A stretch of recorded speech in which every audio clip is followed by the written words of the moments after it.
नमस्कार बच्चों, आज हम स्टार्ट करते हैं इलेक्ट्रोड पोटेंशियल, जिसको रिप्रेजेंट किया जाता है ई से। ठीक है, तो इलेक्ट्रोड पोटेंशियल क्या है, इसको समझने के लिए हम जो है क्या करते हैं, एक मेटल की जो रोड है उसको हम उसी के आयंस के अंदर जो है डिप करके रखेंगे। तो हमारे पास जो है ये हमारे पास मेटल की एक रोड है।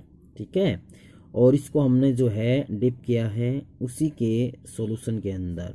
ठीक है, तो यहाँ पर जो है उसी के आयंस के अंदर हमने जो है उसको रखा है। तो ऐसा करने से जो है तीन पॉसिबिलिटीज़ हो सकती हैं। पहली पॉसिबिलिटी क्या है कि जो मेटल आयंस हैं ये मेटल के साथ जो है कोलाइड करेंगे और विदाउट एनी चेंज जो है वापस आ जाएंगे। और दूसरी कंडीशन क्या है कि यहाँ पर जो मेटल्स आयंस हैं वो मेटल की इलेक्ट्रोड के साथ जो है कोलाइड करते हैं और वहाँ से इलेक्ट्रॉन गेन करते हैं, और इलेक्ट्रॉन गेन करने के बाद किस में चेंज हो जाते हैं, मेटल के अंदर। ठीक है, तो यहाँ पर जो है ये कंडीशन कैसी रहती है, इक्विलिब्रियम स्टेज के अंदर ये आते हैं, क्योंकि कुछ समय के बाद जो है मेटल जो है वापस इलेक्ट्रॉन को लूज करना स्टार्ट करते हैं। तीसरी जो कंडीशंस है यहाँ पर, तीसरी जो पॉसिबिलिटी है वो क्या हो सकती है कि जो मेटल है वो क्या कर सकता है, इलेक्ट्रॉन को लूज कर सकता है। ठीक है, तो मेटल भी इलेक्ट्रॉन को लूज कर सकता है और किसके अंदर चेंज हो सकता है, मेटल आयंस के अंदर चेंज हो सकता है। ये भी इक्विलिब्रियम स्टेज के अंदर होगा। ठीक है, तो इस प्रकार से ये पॉसिबिलिटी है। तो यहाँ पर जो ये पॉसिबिलिटी है कि मेटल आयन जो इलेक्ट्रॉन गेन करके मेटल में चेंज होता है, तो यहाँ पर इलेक्ट्रॉन को गेन किया जाता है, तो यहाँ पर इसका क्या होता है, रिडक्शन। ठीक है, क्या होता है, इसका रिडक्शन होता है। और इस कंडीशन में इलेक्ट्रॉन लूज किए जाते हैं। इलेक्ट्रॉन लूज करना क्या कहलाता है, इलेक्ट्रॉन लूज करना कहलाता है ऑक्सीडेशन। तो इसमें क्या होगा, इसका ऑक्सीडेशन होगा। ठीक है, तो यहाँ पर दोनों कंडीशन को हम जो है यहाँ पर देख सकते हैं। जो फर्स्ट कंडीशन है वो हम लेते हैं इस प्रकार से कि यहाँ पर क्या हुआ, ये हमारे पास मेटल है और ये क्या है, हमारे पास मेटल आयंस। ठीक है, तो मेटल आयंस क्या करते हैं, मेटल से इलेक्ट्रॉन को गेन करते हैं। ठीक है, तो यहाँ पर क्या होता है कि मेटल आयंस सॉल्यूशन से जो है क्या करते हैं, मेटल से इलेक्ट्रॉन को गेन करके और मेटल में चेंज होते हैं। तो इलेक्ट्रॉन को गेन किया गया तो इसके ऊपर जो है मेटल जो होगा, यानी कि मेटल की जो रोड होगी उसके ऊपर कैसा चार्ज आ जाएगा, पॉजिटिव। और सॉल्यूशन के अंदर जो चार्ज कैसा होगा, वो कैसा आ जाएगा, नेगेटिव। कैसा आ जाएगा, नेगेटिव। ठीक है, तो यहाँ पर क्या होगा, एक चार्ज की सेपरेशन होगी। सेम उसी प्रकार से अगर हम बात करें दूसरी कंडीशन की कि यहाँ पर जो मेटल है, ठीक है, और वो मेटल क्या करती है, इलेक्ट्रॉन को लूज करती है इस प्रकार से। तो यहाँ पर जो मेटल है वो इलेक्ट्रॉन को लूज करने के बाद और किसके अंदर आती है, मेटल आयंस के अंदर जो है चेंज होती है। तो यहाँ पर इलेक्ट्रॉन लूज के जाते हैं। ठीक है, तो इलेक्ट्रॉन जो है यहाँ पर देखिएगा, इलेक्ट्रॉन लूज करने के बाद ये मेटल आयंस के अंदर आते हैं सॉल्यूशन के अंदर। तो मेटल आयंस जो है यहाँ पर सॉल्यूशन के अंदर आते हैं, तो सॉल्यूशन के अंदर जो है जो होगा कैसा चार्ज आ जाएगा, यानी कि पॉजिटिव। और जो यहाँ पर इलेक्ट्रोड है उसके ऊपर कैसा चार्ज रहेगा, नेगेटिव। तो यहाँ पर भी आपको क्या दिखाई देता है, एक चार्ज की सेपरेशन। तो यहाँ पर जो है चार्ज सेपरेशन, और चार्ज सेपरेशन की वजह से तो यहाँ पर भी चार्ज सेपरेशन है और यहाँ पर भी जो है चार्ज सेपरेशन है। तो यहाँ पर जो चार्ज का जो सेपरेशन है, यानी कि सेपरेशन ऑफ चार्ज किसके बीच में, मेटल रोड और उसके आयंस सॉल्यूशन के अंदर जो प्रेजेंट है, उसकी वजह से इनके बीच में क्या होगा, एक पोटेंशियल डिफरेंस। क्या आएगा, पोटेंशियल डिफरेंस जो है एग्जिस्ट करेगा। और उसी पोटेंशियल डिफरेंस को हम क्या बोलते हैं, इलेक्ट्रोड पोटेंशियल। क्या बोलते हैं, इलेक्ट्रोड पोटेंशियल। ठीक है, जिसको रिप्रेजेंट किया जाता है ई से। तो चार्ज जो सेपरेशन होता है, चार्ज सेपरेशन किसके बीच में होता है, मेटल और उसके जो आयन सॉल्यूशन के अंदर प्रेजेंट होते हैं, उसी को हम जो है क्या बोलते हैं, इलेक्ट्रोड पोटेंशियल। इसको दूसरे तरीके से भी डिफाइन किया जा सकता है। वो कैसे डिफाइन किया जा सकता है कि सिंपली जो इलेक्ट्रोड पोटेंशियल है वो क्या है, वो है कि टेंडेंसी किसकी, ऑफ एन इलेक्ट्रोड। क्या है ये, टेंडेंसी है, किसकी टेंडेंसी है, of an electrode to lose और गेन इलेक्ट्रॉन्स। कब, जब भाई इसको क्या, हाँ, जब it is in contact with solution of its own ions। ठीक है, तो इलेक्ट्रोड जो पोटेंशियल है वो एक इलेक्ट्रोड की टेंडेंसी होती है, जिस टेंडेंसी के तहत वो इलेक्ट्रोड या तो इलेक्ट्रॉन को गेन करती है या इलेक्ट्रॉन को लूज करती है, जब हम उस इलेक्ट्रोड को उसी के आयंस के सॉल्यूशन के अंदर डिप करके रखते हैं। तो इस प्रकार से हम क्या कर सकते हैं इसको, इलेक्ट्रोड पोटेंशियल। अब तो यहां पर स्टैंडर्ड का मतलब क्या होता है, स्टैंडर्ड इलेक्ट्रोड पोटेंशियल। ठीक है, जिसको हम रिप्रेजेंट करते हैं ई नोट से। तो स्टैंडर्ड इलेक्ट्रोड पोटेंशियल का मतलब ये होता है कि स्टैंडर्ड कंडीशन के अंदर, और जो स्टैंडर्ड कंडीशन है वो क्या होती हैं, जो हमने सॉल्यूशन लिया है, सॉल्यूशन उसकी जो कंसंट्रेशन होगी, कंसंट्रेशन कितनी होगी, 1 मोलर। ठीक है, उसके अंदर जो टेम्परेचर हम रखेंगे वो कितना रखेंगे, 298 केल्विन। और अगर हमने इलेक्ट्रोड जो है गैसियस फॉर्म के अंदर ली है तो उसके अंदर जो यहाँ पर हम प्रेशर रखते हैं वो कितना रखते हैं, 1 एटमॉस्फेयर। ठीक है, तो ये हमारे पास जो है कंडीशन होती हैं, जो हम बोलते हैं उसको स्टैंडर्ड कंडीशन। अगर इन कंडीशन के ऊपर जो इलेक्ट्रोड पोटेंशियल मेजर किया जाता है तो उसको हम बोलते हैं स्टैंडर्ड इलेक्ट्रोड पोटेंशियल, उसको रिप्रेजेंट करते हैं ई नोट से। ठीक है, फिर हम बात करते हैं इलेक्ट्रोड पोटेंशियल। इलेक्ट्रोड पोटेंशियल दो टाइप के होते हैं। ठीक है, एक होता है ऑक्सीडेशन पोटेंशियल, दूसरा होता है रिडक्शन पोटेंशियल। ठीक है, वो किस बेस के ऊपर, तो हम किसके रिलेटिव इसमें निकालते हैं, किसके साथ रिलेट करते हैं, हम रिलेट करते हैं इसको standard hydrogen electrode, standard hydrogen electrode. ठीक है, अगर स्टैंडर्ड हाइड्रोजन इलेक्ट्रोड के रिस्पेक्ट में, with respect to standard hydrogen electrode, अगर किसी इलेक्ट्रोड का ऑक्सीडेशन होता है, अगर किसी इलेक्ट्रोड का ऑक्सीडेशन होता है किसके रिस्पेक्ट में, स्टैंडर्ड हाइड्रोजन इलेक्ट्रोड के रिस्पेक्ट में, तो उसको हम क्या बोलेंगे, ऑक्सीडेशन पोटेंशियल। ठीक है, और अगर स्टैंडर्ड हाइड्रोजन इलेक्ट्रोड के रिस्पेक्ट में अगर किसी इलेक्ट्रोड का क्या होता है, रिडक्शन, क्या होता है, रिडक्शन, तो उसको हम क्या बोलेंगे, उसका रिडक्शन पोटेंशियल। क्या बोलेंगे, रिडक्शन पोटेंशियल। तो ये हमारे पास था इलेक्ट्रोड पोटेंशियल, या तो ऑक्सीडेशन पोटेंशियल होगा या फिर क्या होगा, रिडक्शन पोटेंशियल। तो कब कहेंगे ऑक्सीडेशन पोटेंशियल, जब कोई भी इलेक्ट्रोड जो है स्टैंडर्ड हाइड्रोजन इलेक्ट्रोड के रिस्पेक्ट में उसके ऊपर ऑक्सीडेशन होता है तो उसका क्या कहलाता है, ऑक्सीडेशन पोटेंशियल। और अगर स्टैंडर्ड हाइड्रोजन इलेक्ट्रोड के रिस्पेक्ट में उस इलेक्ट्रोड के ऊपर रिडक्शन होता है तो उसको हम बोलते हैं उसका रिडक्शन पोटेंशियल।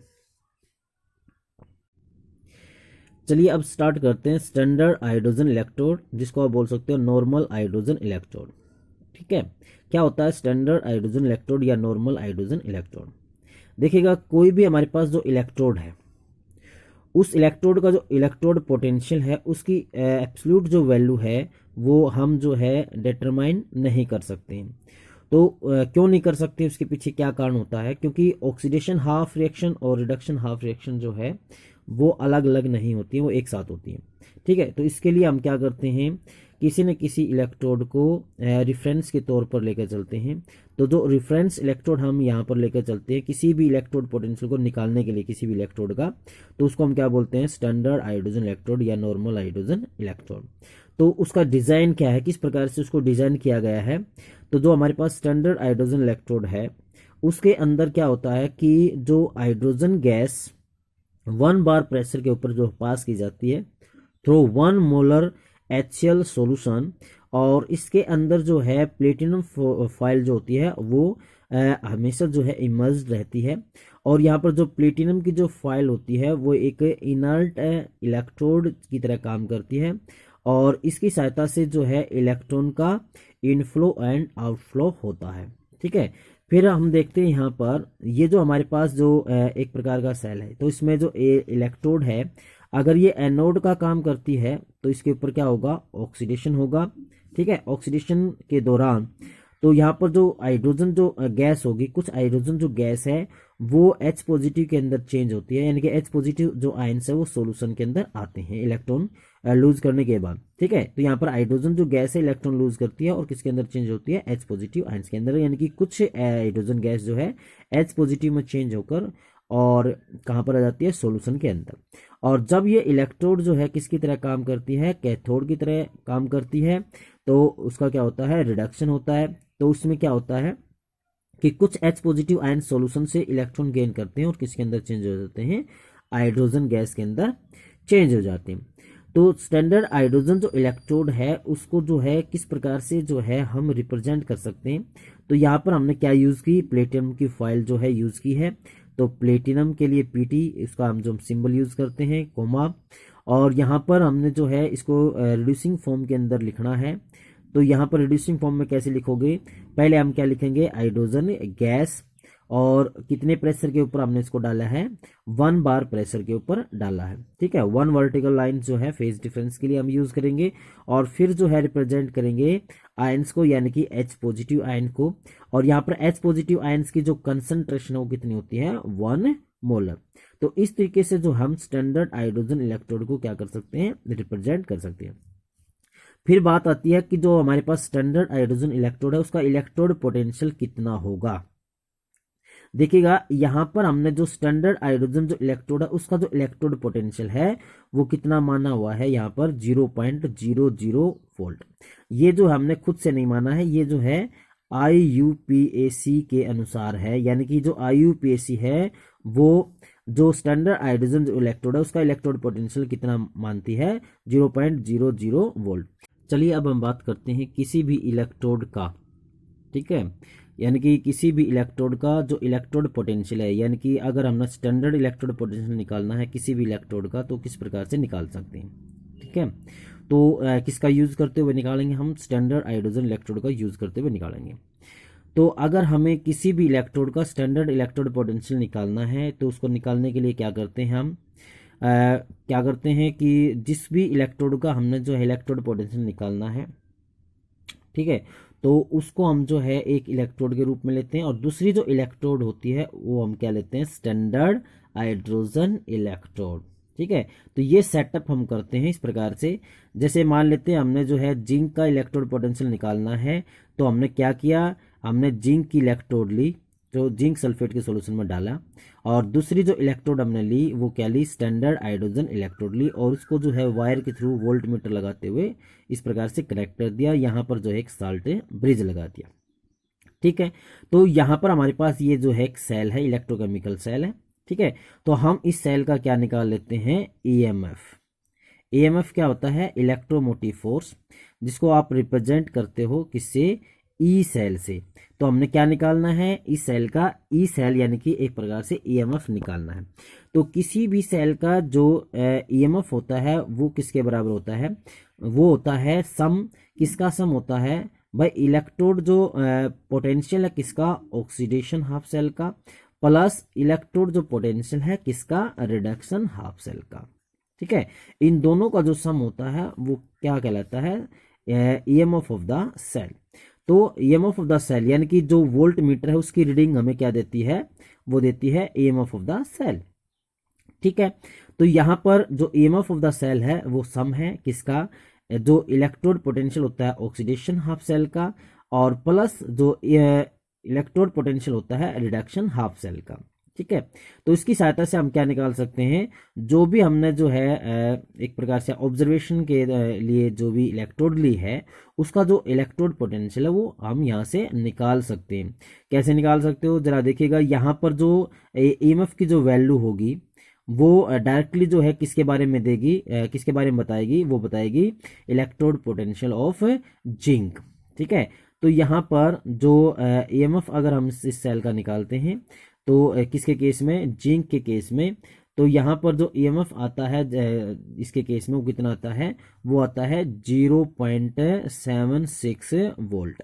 ठीक है, तो यहाँ पर क्यों आता है, उसके पीछे क्या कारण देखिएगा, किस प्रकार से इसको निकाला गया है। तो यहाँ पर जो वोल्ट मीटर की जो रीडिंग है वो कितनी आती है, इतनी आती है। तो यहाँ पर हमारे पास जो ई सेल है यानी कि ईएमएफ है वो कितना है, 0.76 वोल्ट है। ठीक है, तो हमने यहाँ पर जो है ऑक्सीडेशन जो पोटेंशियल निकालना था। ठीक है, यहाँ पर जो भी इलेक्ट्रोड पोटेंशियल सॉरी निकालना था, तो इलेक्ट्रोड पोटेंशियल, तो यहाँ पर जो जिंक है उसका क्या होता है ऑक्सीडेशन, तो ये उसका ऑक्सीडेशन पोटेंशियल है। और यहाँ पर जो स्टैंडर्ड हाइड्रोजन इलेक्ट्रोड है उसका क्या होता है रिडक्शन, तो रिडक्शन पोटेंशियल उसका आता है। और वो हम जो भी हमारे पास स्टैंडर्ड हाइड्रोजन इलेक्ट्रोड है उसका ऑक्सीडेशन पोटेंशियल या रिडक्शन पोटेंशियल कितना होता है, 0। तो यहाँ पर हम जो है क्या रखते हैं, 0। तो यहाँ पर जो डायरेक्टली जो रीडिंग है वो किसके बारे में बताती है, इलेक्ट्रोड पोटेंशियल, वो भी कैसा होगा, ऑक्सीडेशन पोटेंशियल किसका, जिंक का। तो यहाँ पर जो जिंक का जो हम क्या निकाल रहे हैं, ऑक्सीडेशन पोटेंशियल, तो जिंक का जो ऑक्सीडेशन पोटेंशियल है वो कितना होता है, 0.76 वोल्ट। ठीक है, इसी प्रकार से कोई भी हमारे पास इलेक्ट्रोड है, जिस प्रकार से अगर हम बात करें, अगर यहाँ पर हम ले लेते हैं कॉपर की इलेक्ट्रोड, कॉपर हमने ली और कॉपर सल्फेट के सॉल्यूशन के अंदर उसको डाला है। ठीक है, तो यहाँ पर हम जो है कॉपर के केस में भी हम क्या निकाल सकते हैं, उसका इलेक्ट्रोड पोटेंशियल। तो हम क्या करेंगे, इस इलेक्ट्रोड को किसके साथ कनेक्ट करेंगे, स्टैंडर्ड हाइड्रोजन इलेक्ट्रोड के साथ कनेक्ट करेंगे, और फिर हम क्या निकाल लेंगे, उस सेल का ईएमएफ निकाल लेंगे। तो जो भी ईएमएफ होगा वो क्या कहलाएगा, यानी कि electrode potential of the copper. तो इसी प्रकार से हम प्रत्येक जो इलेक्ट्रोड है उसका क्या निकाल सकते हैं, इलेक्ट्रोड पोटेंशियल। और यहाँ पर जो कंडीशन रखी गई है वो क्या रखी गई है, स्टैंडर्ड। स्टैंडर्ड कंडीशन का मतलब क्या होता है, जो स्टैंडर्ड कंडीशन होती हैं, स्टैंडर्ड जो कंडीशन होती हैं उसका मतलब यानी कि यहाँ पर जो कंसंट्रेशन हम लेकर चलते हैं कितनी, 1 मोलर, टेम्परेचर कितना होता है 298 केल्विन। तो इस प्रकार से प्रत्येक इलेक्ट्रोड का हम क्या निकाल लेते हैं यहाँ पर, स्टैंडर्ड इलेक्ट्रोड पोटेंशियल।